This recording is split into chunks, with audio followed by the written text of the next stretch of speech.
Hello world. তুমি প্রতিদিন internet ব্যবহার করো, গুগল, ইউটিউব, ফেসবুক, ইনস্টাগ্রাম। কিন্তু জানো কি, তুমি আসলে ইন্টারনেটের মাত্র 4% অংশ দেখো। বাকি 96% লুকিয়ে আছে চোখের আড়ালে, যাকে বলা হয়ে থাকে ডার্ক ওয়েব। এখানে এমন সবকিছু ঘটে যার নাম শুনলেও শিহরণ জাগে, যেমন অবৈধ অস্ত্র বেচাকেনা, হ্যাকিং, ড্রাগ, এমনকি মানব পাচার পর্যন্ত। কিন্তু প্রশ্ন হলো, ডার্ক ওয়েব আসলে কি, আর কেন একে বলা হয় ইন্টারনেটের অন্ধকার দিক? ইন্টারনেটের 3টি স্তর রয়েছে: সারফেস ওয়েব, ডিপ ওয়েব আর ডার্ক ওয়েব। প্রথমত সারফেস ওয়েব, যেটা আমরা প্রতিদিন ব্যবহার করি, গুগল, নিউজ, সোশ্যাল মিডিয়া ইত্যাদি। ডিপ ওয়েব, যেখানে রয়েছে password protected data, email, bank info এবং মেডিকেল রেকর্ড।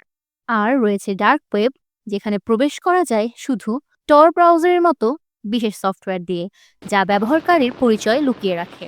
এখানেই শুরু হয় রহস্য।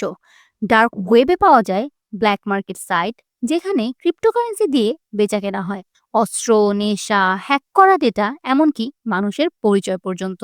কিন্তু ডার্ক ওয়েবের সবকিছুই যে খারাপ তা নয়। কিছু সাংবাদিক, হুইসেল ব্লোয়ার, এমনকি রাজনৈতিক কর্মীও নিজেদের নিরাপত্তার জন্য ডার্ক ওয়েব ব্যবহার করে।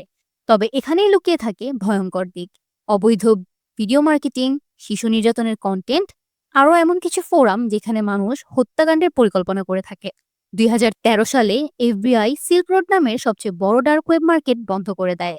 কিন্তু এরপরই উঠে আসে নতুন নতুন আরও নাম, যেমন আলফাবে, হানসা, ড্রিম মার্কেট ইত্যাদি, যেন একটার পতনের পর আরেকটার জন্ম নিচ্ছে।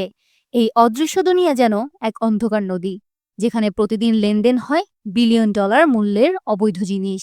ইন্টারনেট আমাদের দিয়েছে জ্ঞান, সংযোগ আর স্বাধীনতা, কিন্তু এর অন্ধকার দিকটা আমাদের মনে করিয়ে দেয় যে প্রতিটি প্রযুক্তিরই একটি মূল্য রয়েছে। ডার্ক ওয়েব শুধু একটা জায়গা নয়, এটা মানব মনের অন্ধকার দিকের প্রতিফলন, যেখানে স্বাধীনতা আর অপরাধের সীমারেখা প্রায় অদৃশ্য।